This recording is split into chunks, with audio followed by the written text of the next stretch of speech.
అశోక చక్రవర్తి క్రీస్తుపూర్వం 304 మౌర్య రాజవంశ చక్రవర్తి. ఆయన దాదాపు భారత ఉపఖండాన్నంతా క్రీస్తుపూర్వం 268 నుండి 232 వరకు పరిపాలించాడు.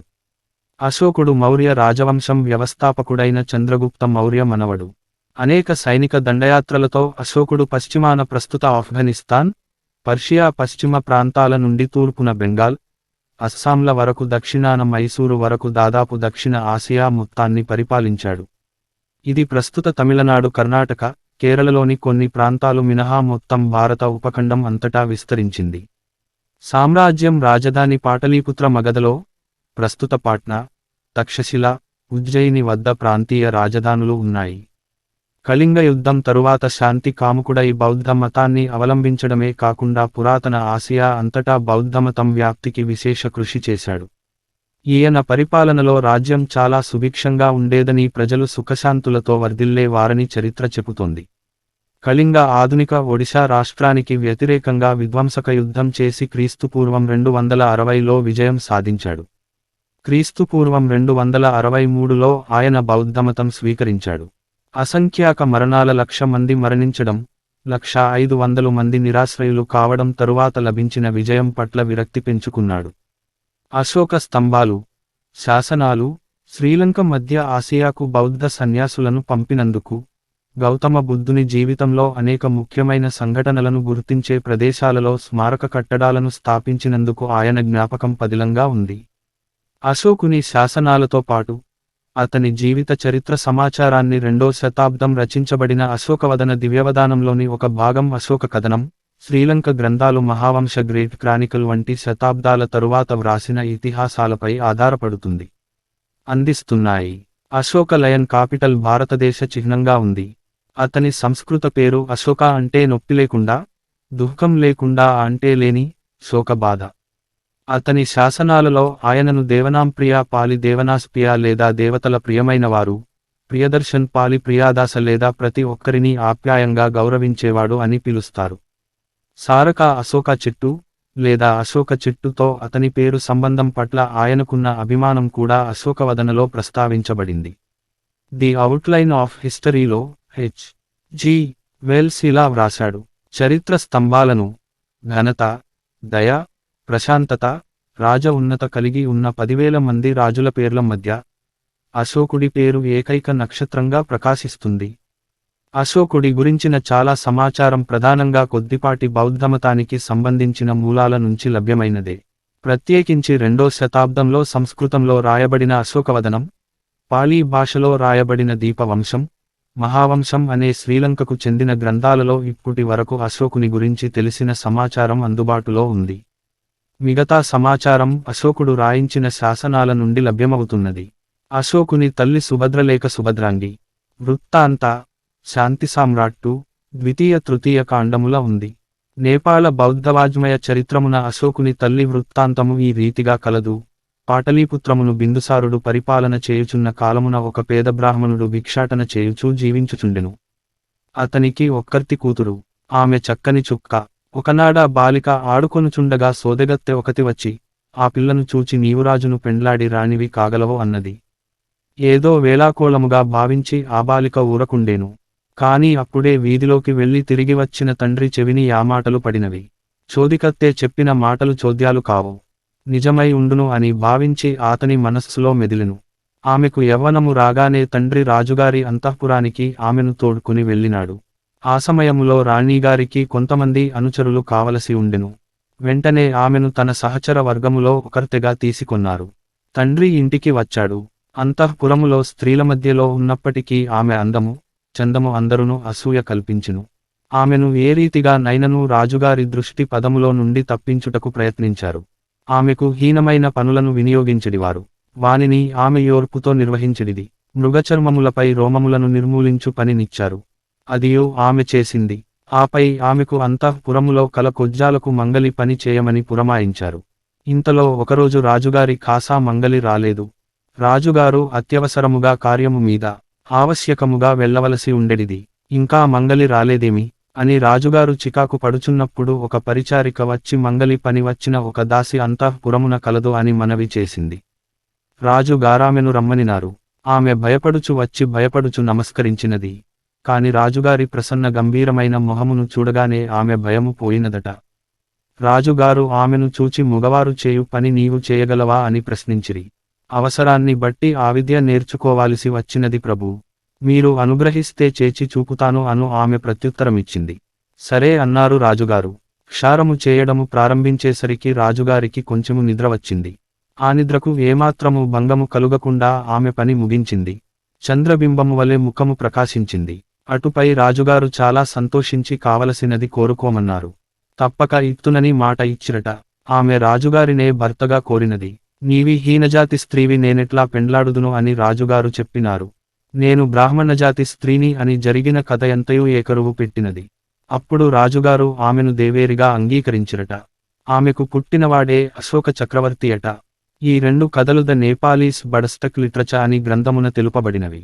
ఈ గ్రంథము స.1882లో అచ్చుయినది. అశోకుడు మౌర్య చక్రవర్తి బిందుసారుడు ధర్మ, సుభద్రంగిలకు జన్మించాడు. ఆయన మౌర్య రాజవంశం స్థాపకుడు చంద్రగుప్త మౌర్యుని మనవడు.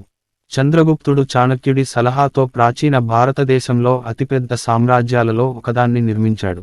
రోమను చరిత్రకారుడు అప్పియను అభిప్రాయం ఆధారంగా చంద్రగుప్తుడు సెలూకసుతో వైవాహిక కూటమి చేసుకున్నాడు. అందువలన అశోకునికి సెలూసిదు గ్రీక్ అమ్మమ్మ ఉండే అవకాశం ఉందని కొందరు చరిత్రకారులు భావిస్తున్నారు. భారతీయ పురాణ మూలం అయిన భవిష్య పురాణం ప్రతిసర్గ పర్వం చంద్రగుప్తుడి వివాహం గ్రీకు యవన యువరాణి సెలూకసు కుమార్తెను గురించి కూడా వివరించింది.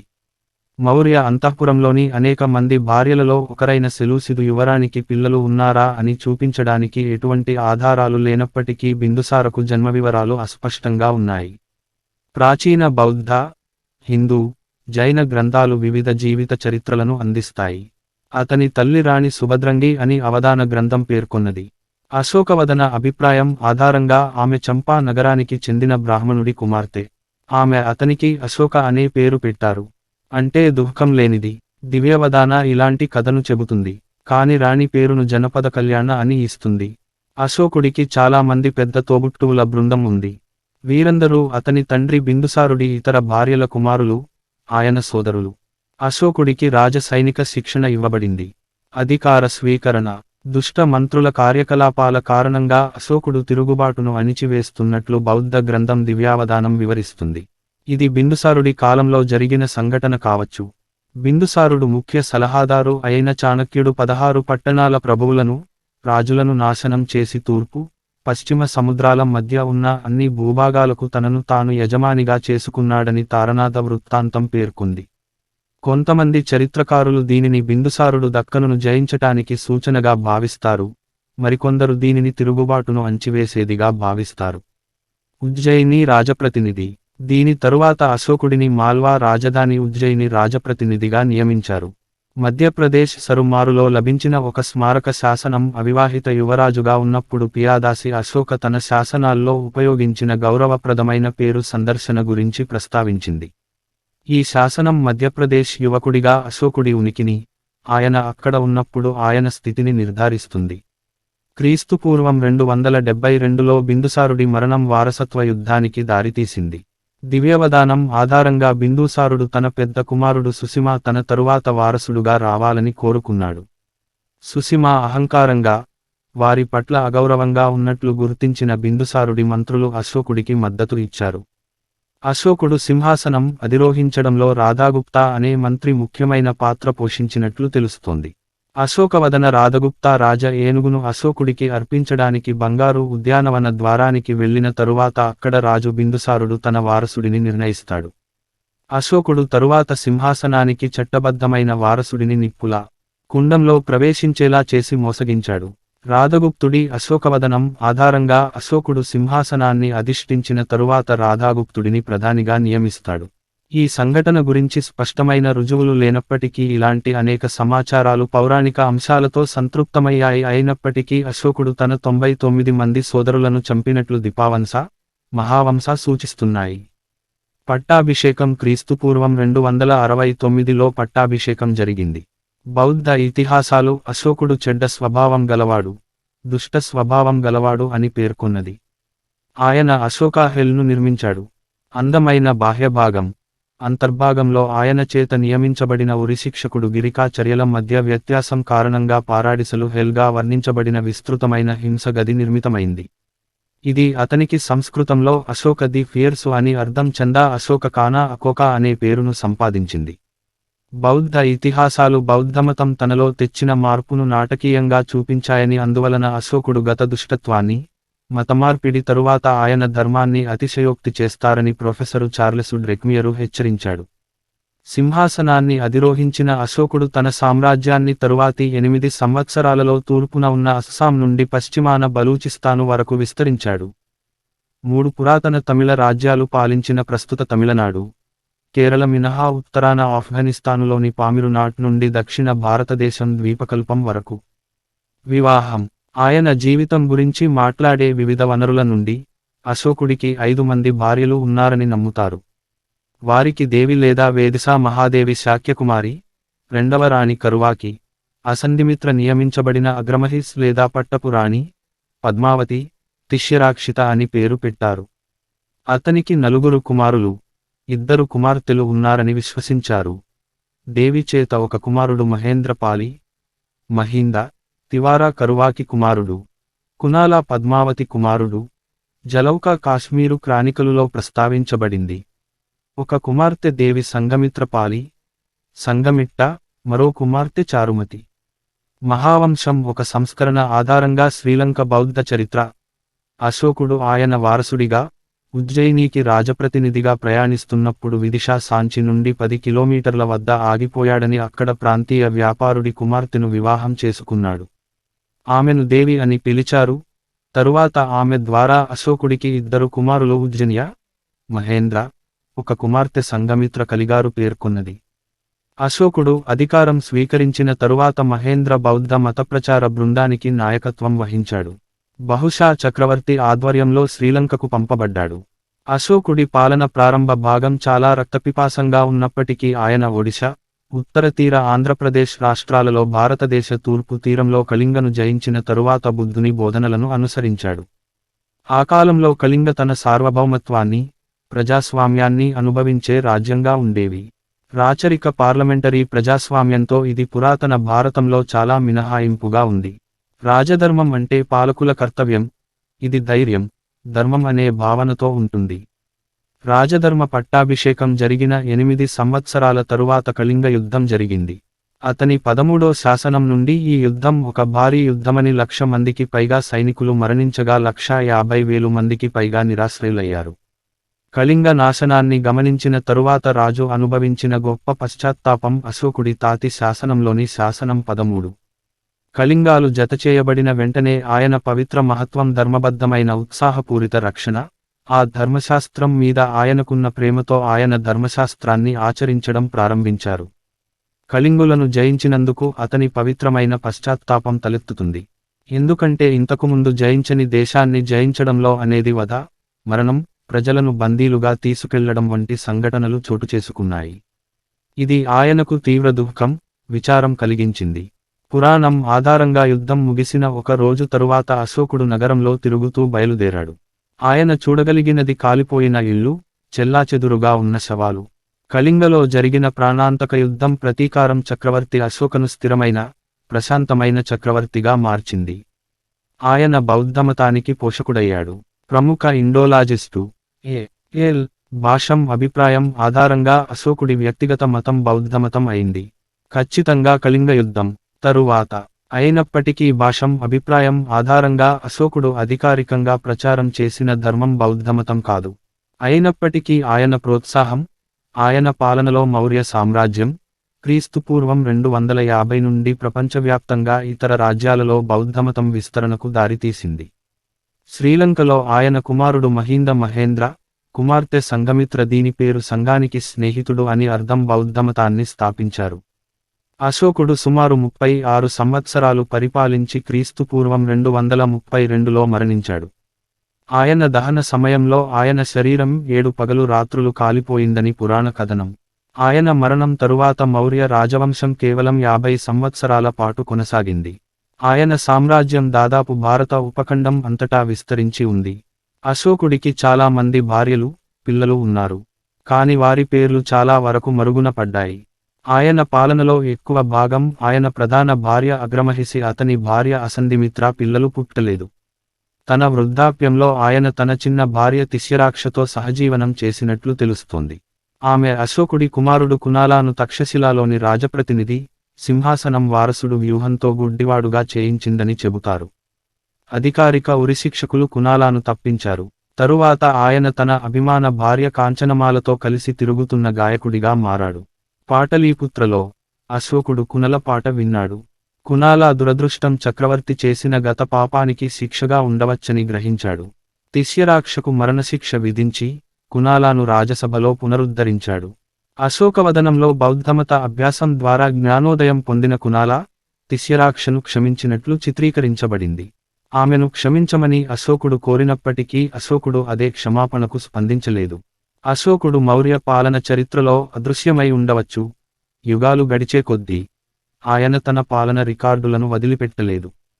ఈ రికార్డులు శిల్పకళల స్తంభాలు, రాళ్ల రూపంలో ఉన్నాయి. ఆయన తన పేరుతో ప్రచురించాలని కోరుకునే వివిధ రకాల చర్యలు, బోధనలతో చెక్కబడి ఉన్నాడు. శాసనం కోసం ఉపయోగించిన భాష బ్రాహ్మి లిపిలో చెక్కబడిన ప్రాకృత సాధారణ భాషలలో ఒకటి. క్రీస్తుపూర్వం 185 సంవత్సరంలో అశోకుడు మరణించిన సుమారు 50 సంవత్సరాల తరువాత చివరి మౌర్య పాలకుడు బృహద్రాతను మౌర్య సాయుధ దళాల కమాండర్ ఇన్ చీఫ్ పుష్యమిత్ర శుంగా హత్య చేశాడు. ఆయన తన దళాల గార్డు ఆఫ్ ఆనరు తీసుకుంటున్నప్పుడు పుష్యమిత్ర శుంగా రాజవంశం క్రీస్తుపూర్వం 185-75ను స్థాపించాడు. తరువాత శుంగరాజ్య పాలకులు మౌర్య సామ్రాజ్యంలో విచ్ఛిన్నమైన భాగాన్ని మాత్రమే పరిపాలించింది. మౌర్య సామ్రాజ్యం అనేక వాయవ్య భూభాగాలు ఆధునిక ఆఫ్ఘనిస్తాన్, ఉత్తర పాకిస్తాన్ ఇండో-గ్రీకు రాజ్యంగా మారాయి. భారతీయ మౌర్య రాజవంశం 3వ చక్రవర్తి అయిన అశోక చక్రవర్తి కూడా ఇప్పటి వరకు జీవించిన అత్యంత ఆదర్శప్రాయమైన పాలకులలో ఒకరిగా పరిగణించబడ్డాడు. బౌద్ధమతం, ప్రభుత్వం మధ్య సంబంధానికి ఆయన అందించిన నమూనా అశోకుడు మరింత శాశ్వతమైన వారసత్వాలలో ఒకటి. అశోక చక్రవర్తి బౌద్ధ సమాజంలోని నాయకులకు ఆదర్శంగా కనిపించాడు. ఆయన మార్గదర్శకత్వం, శక్తిని అందించడమే కాక తన మద్దతుదారులతో వ్యక్తిగత సంబంధాలను కూడా సృష్టించాడు. తెరావాడ ఆగ్నేయ ఆసియా అంతటా అశోకుడు పాలన నమూనా గతంలో ఆధిపత్యం వహించిన దైవిక రాజ్య భావనను భర్తీ చేసింది. ఉదాహరణకు అంకోరు రాజ్యం, బౌద్ధ రాజ్యం. ఈ నమూనా ఆధారంగా రాజు తన పాలనను దైవిక మూలం నుండి దిగడం ద్వారా కాకుండా బౌద్ధ సంఘం ఆమోదం పొందడం ద్వారా సంపాదించడానికి ప్రయత్నించాడు. అశోకుడిని అనుసరించి రాజులు మఠాలను స్థాపించారు, స్తూపాల నిర్మాణానికి నిధులు సమకూర్చారు, వారి రాజ్యంలో సన్యాసులకు మద్దతు ఇచ్చారు. సంఘం స్థితి, నియంత్రణ మీద వివాదాలను పరిష్కరించడంలో చాలా మంది పాలకులు చురుకైన పాత్ర పోషించారు. ఎందుకంటే అశోకుడు తన పాలనలో అనేక వివాదాస్పద సమస్యలను పరిష్కరించడానికి ఒక సమావేశాన్ని ఆహ్వానించాడు. ఈ అభివృద్ధి అంతిమంగా అనేక ఆగ్నేయాసియా దేశాలలో రాచరికం, మత శ్రేణి మధ్య సన్నిహిత అనుబంధానికి దారితీసింది. ఈ సంఘం ప్రస్తుతానికి ప్రభుత్వ మద్దతుగల థాయిలాండు బౌద్ధమతంలో థాయి రాజు సాంప్రదాయక పాత్ర మతపరమైన, లౌకిక నాయకుడు వహిస్తుంటాడు. తన సభికులందరూ ప్రజలను ఎల్లప్పుడూ నైతిక పద్ధతిలో పరిపాలించేవారని అశోకుడు చెప్పాడు. శ 2వ శతాబ్దపు గ్రంథం అశోకవదనలో పేర్కొన్న కథనాల ఆధారంగా బౌద్ధమతాన్ని స్వీకరించిన తరువాత అశోకుడు అహింసావాది కాదు. ఒక సందర్భంలో పుంద్రవర్ధనలోని బౌద్ధేతరుడు నిర్గ్రాంత జ్ఞతిపుత్ర పాదాల వద్ద బుద్ధుడు నమస్కరిస్తున్నట్లు చూపించే చిత్రాన్ని గీశాడు. మహావీరుడు జైనమతం 24వ తీర్థంకరతో గుర్తించబడింది. బౌద్ధ భక్తుడి ఫిర్యాదు మేరకు అశోకుడు అతన్ని ఖైదు చేయమని ఒక ఉత్తర్వు జారీ చేశాడు. తదనంతరం పుంద్రవర్ధనలోని అజీవకులందరినీ చంపాలని మరో ఉత్తర్వు జారీ చేశాడు. ఈ ఉత్తర్వు ఫలితంగా అజీవికా శాఖ సుమారు 18,000 మంది అనుచరులు ఉరితీయబడ్డారు. కొంతకాలం తరువాత పాటలీపుత్రలోని మరో నిర్గ్రాంత అనుచరుడు ఇలాంటి చిత్రాన్ని గీశాడు. అశోకుడు ఆయనను అతని కుటుంబం మొత్తాన్ని వారి ఇంట్లో సజీవ దహనం చేశాడు. నిర్గ్రాంత మత విశ్వాసానికి అధిపతి తలను తీసుకువచ్చిన ఎవరికైనా 1 దినారా వెండి నాణెం అవార్డును ప్రకటించాడు. అశోకవదన ప్రకారం ఈ ఉత్తర్వు ఫలితంగా తన సొంత సోదరుడు మతవిశ్వాసి అని తప్పుగా భావించబడి ఒక పశువుల కాపరి చేత చంపబడ్డాడు. ఏదేమైనా అనేక కారణాలతో పరిశోధకులు అశోకుడు హింసించిన కథలు అశోకుడి ప్రత్యర్థి వర్గాలు ప్రచారం నుండి ఉత్పన్నమైన స్పష్టమైన కల్పితాలుగా కనిపిస్తాయని భావిస్తున్నారు. అశోకుడిని దాదాపుగా మరచిపోయారు. కానీ 19వ శతాబ్దంలో జేమ్సు ప్రిన్సెపు పరిశోధన చారిత్రక మూలాల వెల్లడికి దోహదపడింది. బ్రాహ్మి లిపిని అర్థం చేసుకున్న తరువాత ప్రిన్సెపు మొదట సిలోను రాజు దేవనంపియా టిస్సాతో కలిసి కనుగొన్న శాసనాల ప్రియదాసిను గుర్తించాడు. అయినప్పటికీ 1837లో జార్జి టర్నోరు పియదాసిని అశోకతో అనుబంధించిన ఒక ముఖ్యమైన శ్రీలంక వ్రాతప్రతి దీపావంశ లేదా ఐలాండ్ క్రానికల్ను కనుగొన్నాడు. బుద్ధుని పరమపదించిన 218 సంవత్సరాల తరువాత పియాదస్సి ప్రారంభోత్సవం. చంద్రగుప్త మనవడు, బిందుసార కుమారుడు, ఆ సమయంలో ఉజ్జయిని రాజప్రతినిధి. అప్పటి నుండి అశోకుడితో దేవనంప్రియ ప్రియదర్శిను అనుబంధం వివిధ శాసనాల ద్వారా ధృవీకరించబడింది. ముఖ్యంగా మాస్కీలో కనుగొనబడిన మైనరు రాతి శిలాశాసనంలో ధృవీకరించబడింది. అశోకను తన ప్రాంతీయ బిరుదు దేవనాంప్రియ ప్రియమైన దేవతలుతో నేరుగా అనుబంధించింది. దేవనంప్రియ అశోక యొక్క నేను బుద్ధ సాక్య అయి నుండి 2.5 సంవత్సరాలు గడిచిపోయాయి. కొంత ఎక్కువ గడిచిపోయింది. నేను సంగాను సందర్శించాను, ఉత్సాహాన్ని చూపించాను. పూర్వం జంబుద్వీపాలో పురుషులతో కలవని ఆ దేవతలు ఎలా కలిసిపోతారు వారితో. నైతికతకు అంకితమైన అణగారిన వ్యక్తి ద్వారా కూడా ఈ వస్తువును చేరుకోవచ్చు. ఒకరు ఇలా ఆలోచించకూడదు అంటే ఉన్నతమైన వ్యక్తి మాత్రమే దీనికి చేరుకోవచ్చు. అణగారిన, ఉన్నతమైన ఇద్దరికీ ఇలా చెప్పాలి, మీరు ఇలా వ్యవహరిస్తే ఈ విషయానికి సంపన్నమైనది, దీర్ఘకాలికంగా ఉంటుంది, తద్వారా ఇది 1.5 వరకు పెరుగుతుంది. మరొక ముఖ్యమైన చరిత్రకారుడు బ్రిటిషు పురావస్తు శాస్త్రవేత్త జాను హుబెర్టు మార్షలు. ఆయన archaeological survey of India director general. ఆయన ప్రధానంగా హరప్పా, మొహెంజోదారోలతో పాటు సాంచి, సారనాథు నిర్మాణాల పట్ల ఆసక్తి చూపాడు. బ్రిటిషు పురావస్తు శాస్త్రవేత్త, ఆర్మీ ఇంజనీరు అయిన సర్ అలెగ్జాండరు కన్నింగ్హామ్ భారత పురావస్తు సర్వే తండ్రి అని అంటారు. బహూతు స్తూపం, సారనాథు, సాంచి, మహాబోధి ఆలయం వంటి వారసత్వ ప్రదేశాలను ఆవిష్కరించారు. బ్రిటిషు పురావస్తు శాస్త్రవేత్త మోర్టిమెరు వీలరు, అశోకుడు చారిత్రక వనరులను ముఖ్యంగా తక్షశిలను కూడా బహిర్గతం చేశాడు. అశోకుడి జీవితం పాలన గురించి సమాచారం ప్రధానంగా బౌద్ధ మూలాల నుండి స్వల్పంగా లభించింది. ముఖ్యంగా 2వ శతాబ్దంలో వ్రాసిన సంస్కృత అశోకవదన, అశోక కథ, శ్రీలంకలోని 2 పాలి చరిత్రలు దీపావంశం, మహావంశ అశోకుడి గురించి ప్రస్తుతం తెలిసిన చాలా సమాచారాన్ని అందిస్తాయి. అదనపు సమాచారం అశోక శాసనాలు అందించాయి. శాసనాలలో ఉపయోగించి రాజవంశ జాబితాలను కనుగొన్న తరువాత బౌద్ధ పురాణం అశోకుడికి రచన కారణమని చెప్పబడింది. ప్రియదర్శి అందరినీ ఆప్యాయంగా భావించేవాడు లేదా అశోక మౌర్య అదనపు పేరు ఉండేది. పాట్నాలోని కుమ్రారు వద్ద అతని కాలపు నిర్మాణ అవశేషాలు కనుగొనబడ్డాయి. ఇందులో 80 స్తంభాల హైపోస్టైలు హాలు ఉన్నాయి. అశోకుడు తన పాలనలో చేసిన అశోకుడి శాసనాలు, అశోక శాసనాలు, అశోక స్తంభాలపై 33 శాసనాలు, అలాగే బండరాళ్ళు, గుహగోడలు పరిశోధన కొరకు లభించాయి. ఈ శాసనాలు ఆధునిక పాకిస్తాను, భారతదేశం అంతటా చెదరుమదురుగా ఉన్నాయి. ఇవి బౌద్ధమతం మొట్టమొదటి స్పష్టమైన సాక్ష్యాలుగా ఉన్నాయి. భారతీయ చరిత్రలోని అత్యంత శక్తివంతమైన రాజులలో ఒకరి సహకారంతో ద్వారా బౌద్ధమతం మొట్టమొదటి విస్తరణను శాసనాలు వివరిస్తాయి. అశోకుడి మతమార్పిడి, నైతిక సూత్రాలు, మతపరమైన సూత్రాలు, సామాజిక, జంతు సంక్షేమం గురించి ఆయన భావనల గురించి మరింత సమాచారం అందిస్తున్నాయి. శ 2వ శతాబ్దపు రచన అశోకవదన అశోకుడి చరిత్రకు సంబంధించిన అందించింది. 300 ఫా హియన్ ఈ చరిత్రను చైనా భాషలోకి అనువదించారు. ఇది ఖచ్చితమైన హినాయన గ్రంథం. ఇది మధుర, వాయవ్య భారతదేశంలో కేంద్రీకృతమై ఉంది. తక్కువగా లభిస్తున్న ఈ వ్రాతపూర్వక వివరణలు రాజు, సన్యాసుల సమాజం సంఘం మధ్య సంబంధాన్ని అన్వేషించడం, మతపరమైన ఆకర్షణీయమైన కథలు చెప్పడం ద్వారా లౌకికులకు సామాన్యులకు మత జీవితానికి ఆదర్శాన్ని ఏర్పరచడం. అత్యంత ఆశ్చర్యకరమైన లక్షణం ఏమిటంటే అశోక మతమార్పిడికి కళింగ యుద్ధంతో సంబంధం లేదు, అది ప్రస్తావించబడలేదు, లేదా ఆయన మౌర్య రాజవంశానికి చెందినవాడు అనే మాట కూడా లేదు. బౌద్ధమతాన్ని రాజీలేని రీతిలో వ్యాప్తి చేయడానికి ఆయన ప్రభుత్వ అధికారాన్ని ఉపయోగించిన రికార్డు కూడా అంతే ఆశ్చర్యం కలిగిస్తుంది. వీతాశోక పురాణం అశోక పాత్ర మీద అంతర్దృష్టులను అందిస్తుంది. ఇవి విస్తృతంగా తెలిసిన పాలి రికార్డులలో అందుబాటులో లేవు. మహావంశ గ్రేట్ క్రానికల్ శ్రీలంక రాజుల పాలి భాషలో రాసిన చారిత్రక కవిత. క్రీస్తుపూర్వం 543లో కళింగరాజు పురాతన ఒడిశా రాజు నుండి మహాసేన రాజు 334 నుండి 361 పాలన వరకు ఇది ఉంది.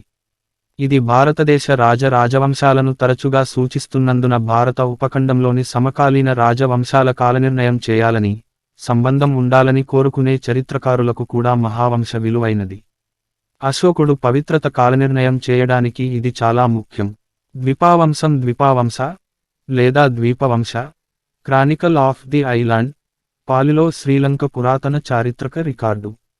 3వ లేదా 4వ శతాబ్దం అత్తకథ, ఇతర వనరుల నుండి ఈ క్రానికలు సంకలనం చేయబడిందని విశ్వసిస్తున్నారు. రాజు ధాతుసేన 4వ శతాబ్దం అనురాధపురం ఉత్సవాలలో దీపావంశం ఉండాలని ఆదేశించాడు. క్రీస్తుపూర్వం 3వ శతాబ్దంలో భారతదేశంలోని మౌర్య సామ్రాజ్యం పంచ్మార్క్ నాణేలకు చిహ్నంగా కాడుసియసు కనిపిస్తుంది.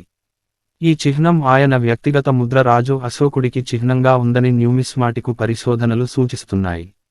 ఈ చిహ్నం మౌర్యుల పూర్వపు పంచ్ మార్కు నాణేల మీద ఉపయోగించబడనప్పటికీ మౌర్య కాలం నాటి నాణేల మీద 3 వంపు కొండ చిహ్నం, కొండ మీద నెమలి, ట్రిస్కిల్సు, తక్షశిల గుర్తుతో కలిపి చిహ్నాలు ముద్రించబడ్డాయి. అవగాహన, చారిత్రాత్మకత.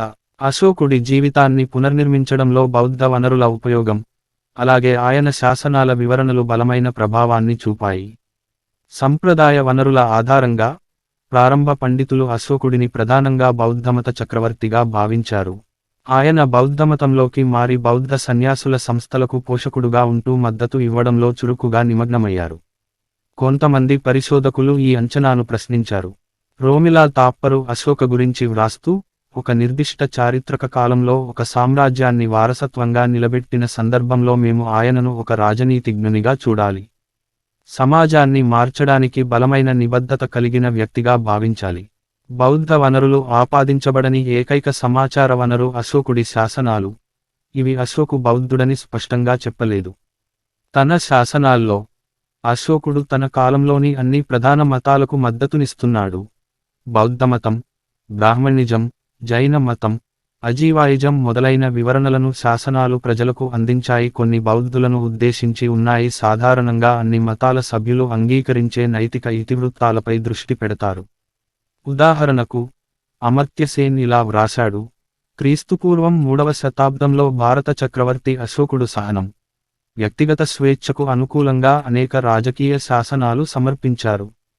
ఇవి ప్రభుత్వ విధానంలో భాగంగా విభిన్న వ్యక్తులతో ఉన్న పరస్పర సంబంధాల గురించి వివరిస్తున్నాయి. ఏదేమైనా శాసనాలు మాత్రమే ఆయన బౌద్ధుడని సూచిస్తున్నాయి. ఒక శాసనంలో వేద ఆచారాలను తక్కువ చేసి, వేద జంతు బలిని నిషేధించాడు. ఆయన కనీసం మార్గదర్శకత్వం కొరకు వేద సంప్రదాయాన్ని ఆచరించలేదని ఇవి గట్టిగా సూచిస్తున్నాయి. ఇంకా అనేక శాసనాలు బౌద్ధులకు మాత్రమే వ్యక్తమవుతాయి. ఒకదానిలో అశోకుడు తనను తాను ఉపసక అని ప్రకటించుకుంటాడు. మరొకటి బౌద్ధ గ్రంథాలతో సన్నిహిత పరిచయాన్ని ప్రదర్శిస్తాడు. ఆయన బౌద్ధ పవిత్ర స్థలాల వద్ద రాతి స్తంభాలను నిర్మించాడు. కాని ఇతర మతాల ప్రదేశాలలో అలా చేయలేదు. నైతిక చర్యకు లోనయ్యే గుండె లక్షణాలను సూచించడానికి అతను ధమ్మ అనే పదాన్ని కూడా ఉపయోగించాడు.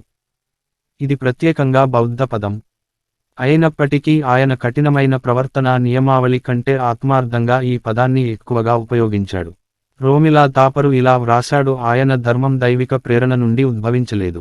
దాని ఆచారం స్వర్గానికి వాగ్దానం చేసినప్పటికీ, ఇది ఇచ్చిన పరిస్థితుల తర్కం ద్వారా షరతులతో కూడిన నీతికి అనుగుణంగా ఉంది. ఆయన ధర్మం తర్కం వర్గాల ప్రవర్తనను ప్రభావితం చేయడానికి ఉద్దేశించబడింది. ప్రజలు ఒకరికొకరు అసమాన సంబంధాలను కలిగి ఉన్నారు. చివరగా బుద్ధుడి ఉపన్యాసం మొదటి 3 దశలకు అనుగుణంగా ఉండే ఆదర్శాలను ఆయన ప్రోత్సహిస్తారు. అశోకవదన సుపరిచితమైన అశోకుని ప్రత్యామ్నాయ దృశ్యాన్ని ప్రదర్శిస్తుంది. ఆయన మార్పిడికి కళింగ యుద్ధం లేదా మౌర్య రాజవంశం నుండి వచ్చిన వారి గురించి ఎటువంటి సంబంధం లేదు. బదులుగా అహింసను స్వీకరించడానికి కారణం చాలా వ్యక్తిగతంగా కనిపిస్తుంది. అశోకవాదం ప్రధాన మూలం తరువాత వచ్చిన సంక్షేమ చర్యలు దాని ప్రధానమైన వ్యక్తిగత వేదనకు బదులుగా, ఒక నిర్దిష్ట సంఘటన ద్వారా ప్రేరేపించబడకుండా తనలోని భావాల ద్వారా ప్రేరణ పొందాడు. తద్వారా ఇది అశోకుడిని గొప్పతనం, లోపాలు రెండింటినీ సమన్వయపరుస్తూ మానవీయంగా ప్రతిష్టాత్మకంగా, ఉద్రేకంతో ప్రకాశిస్తుంది. ఈ అశోకుడు తరువాత పాలి క్రానికల్సు నీడడోగుడ్ నుండి చాలా భిన్నంగా ఉంటాడు. అశోకుడి గురించి సమాచారం ఆయన సామ్రాజ్యం అంతటా స్థాపించిన స్తంభాలు, రాళ్ల మీద చెక్కిన అనేక శాసనాల నుండి లభిస్తుంది. అతని శాసనాలు అన్నీ అతన్ని కరుణతో ప్రేమగా చూపిస్తాయి. కళింగ రాతి సవరణలలో ఆయన తన ప్రజలను తన పిల్లలు అని సంబోధిస్తాడు. తండ్రిగా ఆయన ప్రజల మంచిని కోరుకుంటాడు. ఈ శాసనాలు బౌద్ధ నైతికతను ప్రోత్సహించాయి.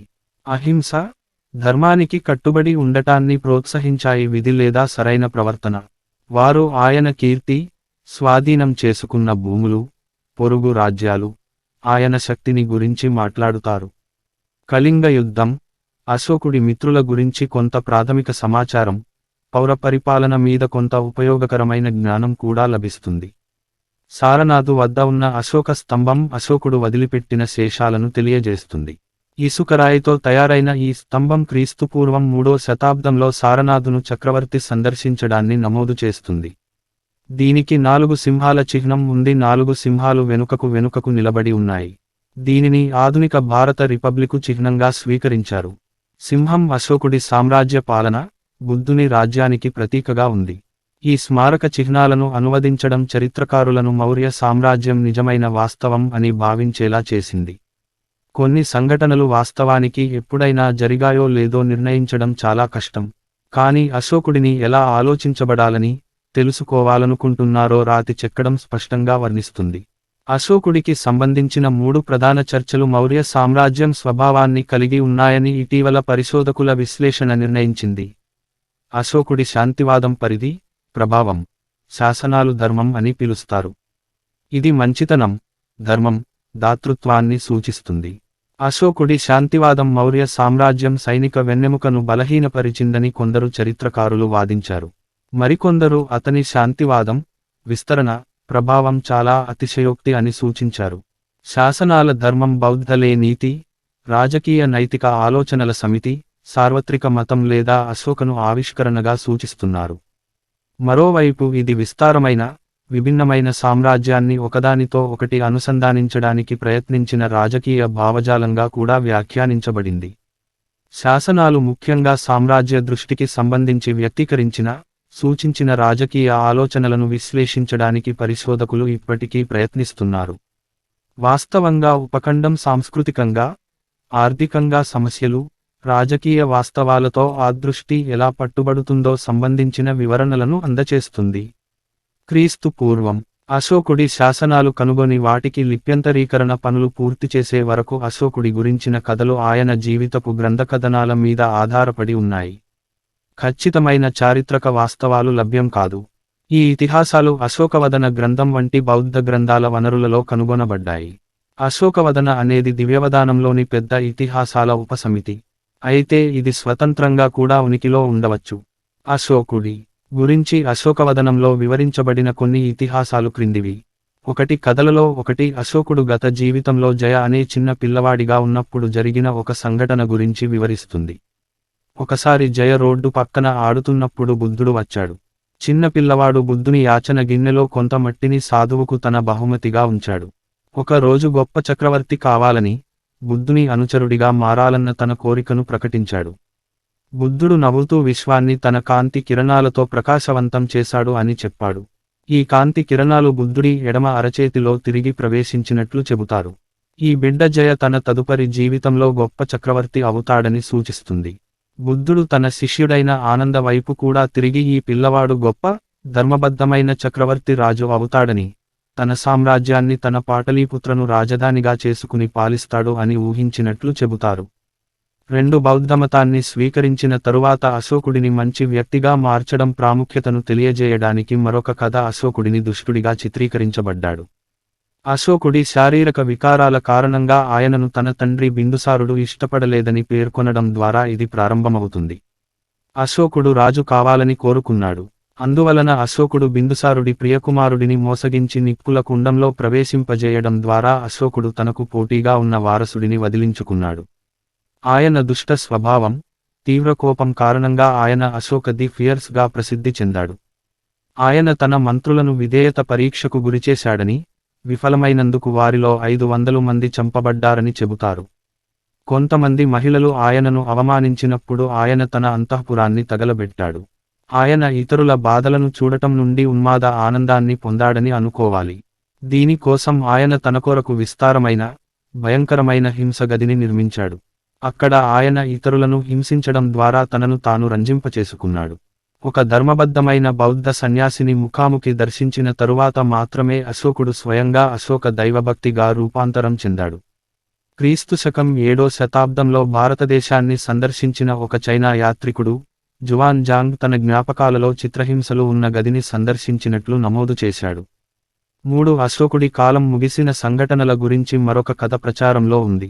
అశోకుడు తన ఖజానాలోని సంపదలను బౌద్ధ సంఘానికి బహుమతిగా ఇవ్వడం ప్రారంభించాడని చెబుతారు. ఆయన మంత్రులు ఆయన విపరీత సామ్రాజ్యం పతనమవుతుందని భయపడ్డారు.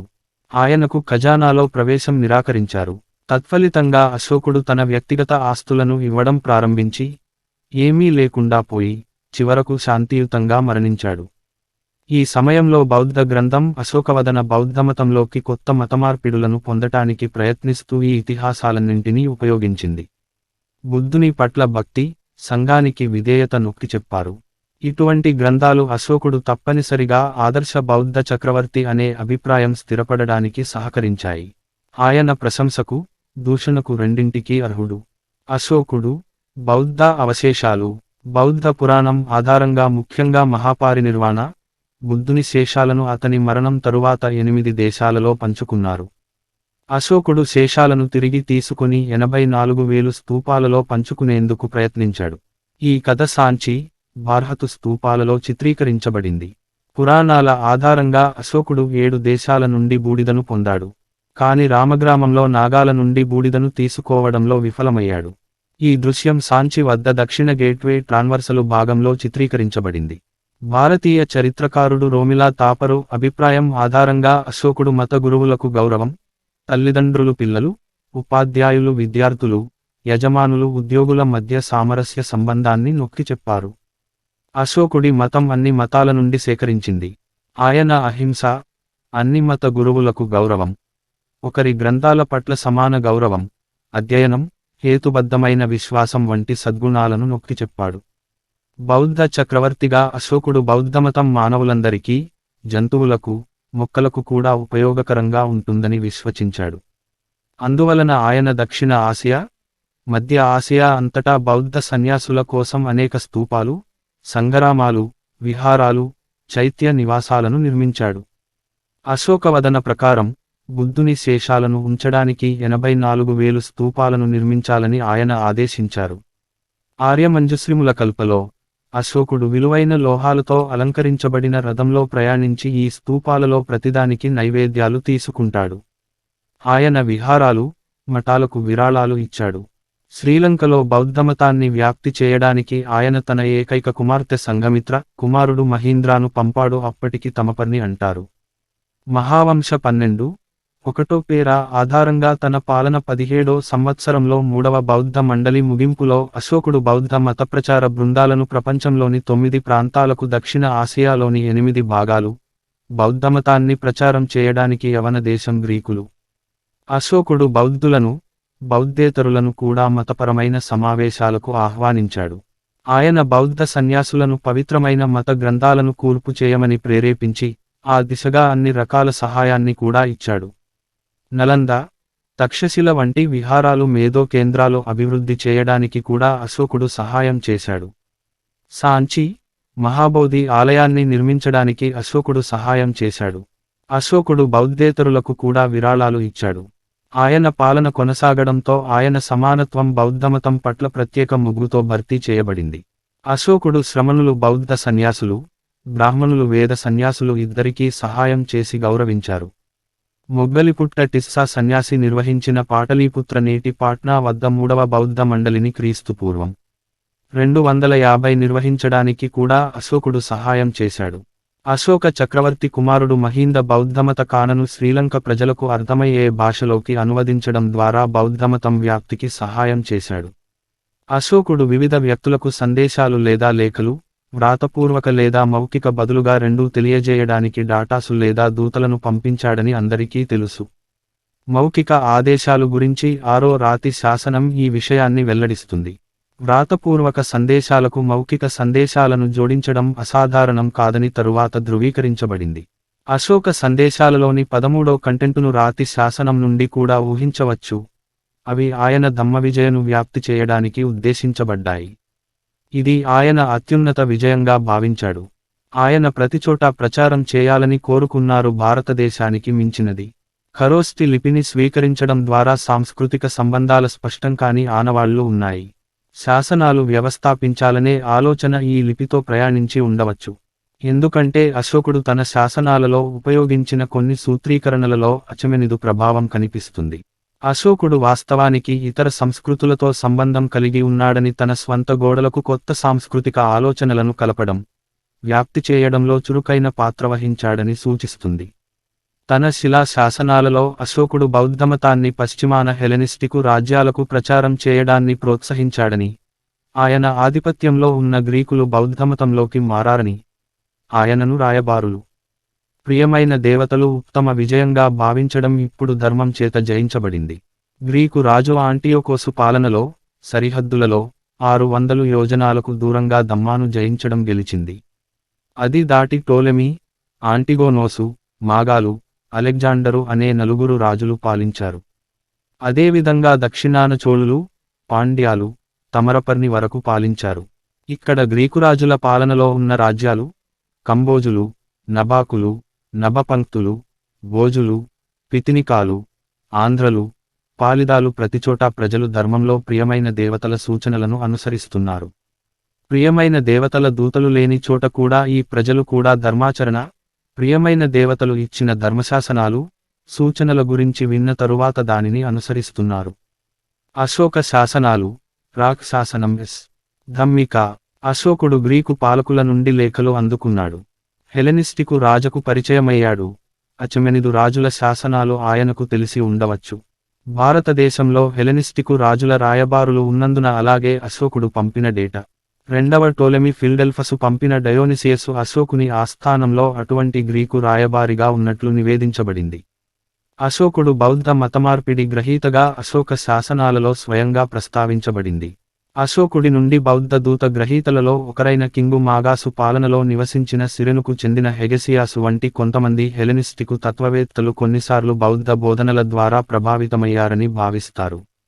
బౌద్ధమతం ప్రచారంలో భారతదేశంలోని గ్రీకులు కూడా చురుకైన పాత్ర పోషించినట్లు తెలుస్తోంది. ఎందుకంటే ధర్మరక్షిత వంటి అశోక దూతలు కొందరు పాలి మూలాలలో ప్రముఖ గ్రీకు యోనా బౌద్ధ సన్యాసులుగా బౌద్ధమతాన్ని వ్యాప్తి చేయడంలో చురుకుగా ఉన్నారు. మహావంశ 12.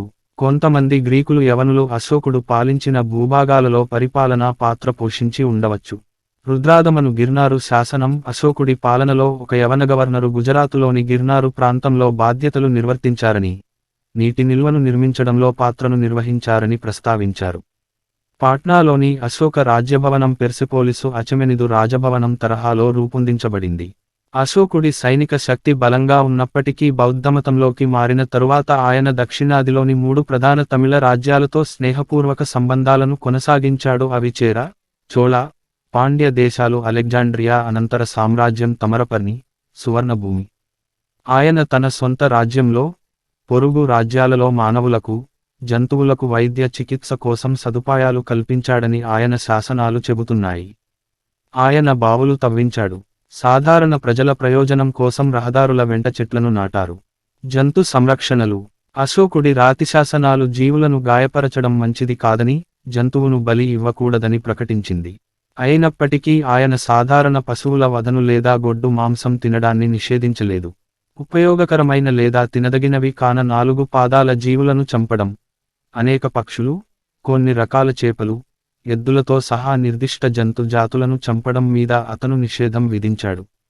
ఆడమేకలు, గొర్రెలు, పందులను చంపడం కూడా అతను నిషేధించాడు. అలాగే 6 నెలల వయస్సు వరకు పిల్ల జంతువులు, చతుర్మాస, ఉపోసత వంటి కొన్ని కాలాలలో అన్ని చేపలను చంపడం, జంతువులను వేయడం కూడా అతను నిషేధించాడు. అశోకుడు రాజుల జంతువుల వేటను కూడా నిషేధించాడు.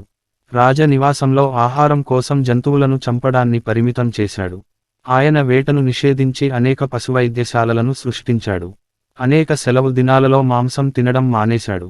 అశోకుడు ఆధ్వర్యంలోని మౌర్య సామ్రాజ్యం ఒక ప్రభుత్వం తన జంతువులను పౌరులుగా భావించడం అనే సంప్రదాయం ప్రపంచ చరిత్రలో అతి కొద్ది సందర్భాలలో సంభవించిన సంఘటనలలో ఒకటిగా వర్ణించబడింది. అశోక చక్రం ధర్మచక్రంగా గౌరవించబడుతుంది. ఈ చక్రంలో 24 ఆకులు ఉన్నాయి. ఇవి డిపెండెంటు ఆరిజినేషను 12 చట్టాలను, డిపెండెంటు టెర్మినేషను 12 చట్టాలను సూచిస్తాయి. అశోక చక్రం మౌర్య చక్రవర్తి సంబంధిత అనేక స్మారక నిర్మాణాలలో చెక్కబడింది. వీటిలో సారనాథులోని 3 సింహాల చిహ్నం, అశోక స్తూపం వీటిలో ప్రముఖమైనదిగా భావించబడుతుంది. ప్రస్తుతం అశోక చక్రం రిపబ్లిక్ ఆఫ్ ఇండియా జాతీయ జెండా జూలై 22, 1947న స్వీకరించబడింది మధ్యలో ఉంది. ఇక్కడ ఇది శ్వేతవర్ణ నేపథ్యంలో ముదురునీల వర్ణంలో ఉంటుంది. స్వాతంత్ర్యానికి పూర్వం జెండాలో చార్ఖా స్పిన్నింగు వీల్. అశోక చక్రం అశోక యొక్క లయన్ కాపిటల్ యొక్క స్థావరంలో కూడా చూడవచ్చు. దీనిని భారతదేశ జాతీయ చిహ్నంగా స్వీకరించారు. అశోకుడు తన పాలనలో అశోక చక్రం సృష్టించాడు. చక్రం అనేది సంస్కృత పదం. దీని అర్థం చక్రం లేదా స్వీయ పునరావృత ప్రక్రియ. ఇది సమయం కాలం చక్రభ్రమణంతో ప్రపంచం ఎలా మారుతుందో సూచిస్తుంది. 1947 ఆగస్టులో భారతదేశం స్వాతంత్ర్యం పొందడానికి కొన్ని రోజుల ముందు ప్రత్యేకంగా ఏర్పడిన రాజ్యాంగ సభ భారతదేశం జెండా అన్ని పార్టీలు, వర్గాలకు ఆమోదయోగ్యంగా ఉండాలని నిర్ణయించింది. అశోక చక్రం కుంకుమ, తెలుపు, ఆకుపచ్చ అనే 3 రంగులతో కూడిన జెండా ఎంపిక చేయబడింది. అలెగ్జాండరు ది గ్రేట్ తరువాత గ్రీకులు రాతి నిర్మాణ పద్ధతులను ప్రవేశపెట్టిన తరువాత భారతదేశంలో రాతి నిర్మాణ ఘనత అశోకుడికి లభిస్తుంది. అశోకుడి కాలానికి ముందు భవనాలు చెక్క, వెదురు లేదా తాటి వంటి పదార్థాలతో నిర్మించబడ్డాయి. అశోకుడు పాటలీపుత్రలోని తన రాజభవనాన్ని చెక్క స్థానాన్ని రాతితో భర్తీ చేశాడు. పునర్నిర్మించడానికి విదేశీ హస్తకళాకారుల సహాయాన్ని కూడా ఉపయోగించుకోవచ్చు. అశోకుడు తన వ్రాతపూర్వక శాసనాల కోసం శాశ్వత లక్షణాలు కలిగిన రాతిని అలాగే బౌద్ధమత చిహ్నాలతో స్తంభాలను నిర్మించాడు. క్రీస్తుపూర్వం 3వ శతాబ్దంలో అశోకుని పాలనలో ఉత్తర భారత ఉపఖండం అంతటా అశోక స్తంభాల శ్రేణి నిర్మించబడింది. వాస్తవానికి అనేక అశోక స్తంభాలు ఉండాలి. అయినప్పటికీ శాసనాలతో 10 మాత్రమే మిగిలి ఉన్నాయి. సగటున 40-50 అడుగుల మధ్య, ఒక్కొక్కటి 50 టన్నుల బరువుతో స్తంభాలన్నీ వారణాసికి దక్షిణంగా ఉన్న చునారు వద్ద త్రవ్వబడి, కొన్నిసార్లు వందల మైళ్ళ దూరంలో, వాటిని నిర్మించిన చోటికి లాగారు. అశోకుడి మొదటి స్తంభం 16వ శతాబ్దంలో తామసు కొరియాటు పురాతన ఢిల్లీ శిథిలాలలో కనుగొనబడింది. చక్రం సూర్యమాన సమయం, బౌద్ధ చట్టాన్ని సూచిస్తుంది. స్వస్తికు ఒక స్థిర కేంద్రం చుట్టూ విశ్వ నృత్యం సూచిస్తూ చెడు నుండి కాపలా కాస్తుంది. అశోకుడు లయన్ క్యాపిటలు 4 సింహాలలో ఒక శిల్పం వెనుకకు నిలబడి ఉంది. మొదట భారతదేశంలోని ఉత్తరప్రదేశ్ రాష్ట్రంలో ఉన్న సారనాథు వద్ద అశోక స్తంభం మీద ఈ చిహ్నం ఉంచబడింది. కొన్నిసార్లు అశోకుడు కాలం అని పిలువబడే ఈ స్తంభం ఇప్పటికీ దాని అసలు ప్రదేశంలోనే ఉంది. కాని లయన్ కాపిటల్ ఇప్పుడు సారనాథు మ్యూజియంలో ఉంది. సారనాథు నుండి వచ్చిన అశోకుడు ఈ లయన్ క్యాపిటలు భారతదేశ జాతీయ చిహ్నంగా స్వీకరించబడింది. అశోక చక్ర చిహ్నాన్ని భారత జాతీయ పతాకం మధ్యలో ఉంచారు. రాజధానిలో 4 సింహాలు భారతీయ ఆసియా సింహాలు ఉన్నాయి. ఇందులో ఒక సింహం వెనుకకు నిలబడి చిన్న స్తూపాకార అబాకసు మీద అమర్చబడి వాటిని మోస్తున్నట్లు ఉండే ఏనుగు, పైకి ఎగిరి అడుగు వేయబోతున్నట్లు చెక్కిన ఎత్తైన గుర్రం, ఎద్దు, సింహం గంట ఆకారపు కమలం మీద రథం చక్రాలు భాగంగా ఉంటాయి. మెరుగుదిద్దిన ఇసుకరాయి ఒక బ్లాకు నుండి చెక్కబడిన వీల్ ఆఫ్ ధర్మ, భారతదేశంలో అశోక చక్రంగా ప్రసిద్ధి చెందిన ధర్మచక్ర కిరీటం అని విశ్వసిస్తుంటారు. బౌద్ధ సమాజంలోని విభజనకు వ్యతిరేకంగా ఉన్న శాసనం అశోక శాసనాలు 1 సారనాథు స్తంభం కలిగి ఉంది. ఇందులో సన్యాసుల క్రమంలో ఎవరూ విభజనను కలిగించరు అని వ్రాయబడింది. సారనాథు రాజధానిలోని 4 జంతువులు బుద్ధభగవానుడి జీవితంలోని వివిధ దశలను సూచిస్తాయని నమ్ముతారు. ఏనుగు తన గర్భంలోకి ప్రవేశించే తెల్ల ఏనుగు ప్రవేశిస్తున్నట్లు రాణి మాయాదేవి కలగనడాన్ని సూచిస్తుంది. ఎద్దు ఒక యువరాజుగా బుద్ధుని జీవితంలో కోరికను సూచిస్తుంది. గుర్రం బుద్ధుడు రాజభవనం నుండి బయలుదేరడాన్ని సూచిస్తుంది. సింహం బుద్ధుని సాధనను సూచిస్తుంది. మతపరమైన వ్యాఖ్యానాలతో సారనాథు వద్ద అశోక రాజధాని స్తంభం ప్రతీకవాదం గురించి కొన్ని మతేతర వివరణలు కూడా ఉన్నాయి. వారి అభిప్రాయంలో 4 సింహాలు అశోకుడి పాలనను 4 దిశలలో, చక్రాలు ఆయన జ్ఞానోదయ పాలన చక్రవర్తికు చిహ్నంగా, 4 జంతువులను భారతదేశంలోని 4 ప్రక్కనే ఉన్న భూభాగాలకు చిహ్నంగా సూచిస్తాయి.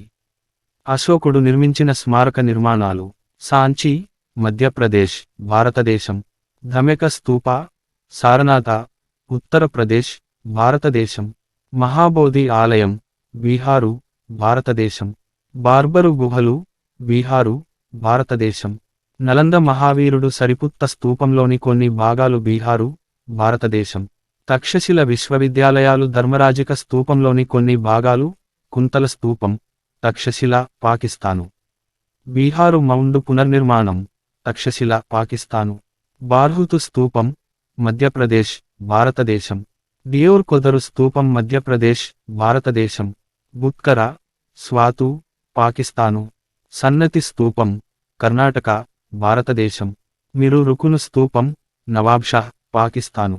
అశోకుడు దాదాపు 40 సంవత్సరాలు పరిపాలించినట్లుగా అంచనా వేస్తున్నారు. అశోకుడు మరణించిన తరువాత మౌర్య వంశం సుమారు 50 సంవత్సరాల వరకు అలాగే ఉంది. అశోకుడికి చాలా మంది భార్యాపిల్లలు ఉండేవారు, అయితే వారి సంఖ్య, పేర్లు మొదలగునవి కాలగర్భంలో కలిసిపోయాయి. మహీంద్రుడు, సంఘమిత్ర అనే కవలలు ఆయన 4వ భార్యయైన దేవికి ఉజ్జయిని నగరంలో జన్మించారు. వీరిని బౌద్ధమత వ్యాప్తికై అశోకుడే ప్రపంచ దేశాటనకు పంపించి వేశాడు. వీరు శ్రీలంకకు వెళ్లి అక్కడి రాజును, రాణిని, ప్రజలను బౌద్ధమతంలోకి మార్చారు. కాబట్టి వీరు ఖచ్చితంగా అశోకుడు తర్వాత రాజ్యపాలన చేపట్టి ఉండకపోవచ్చు.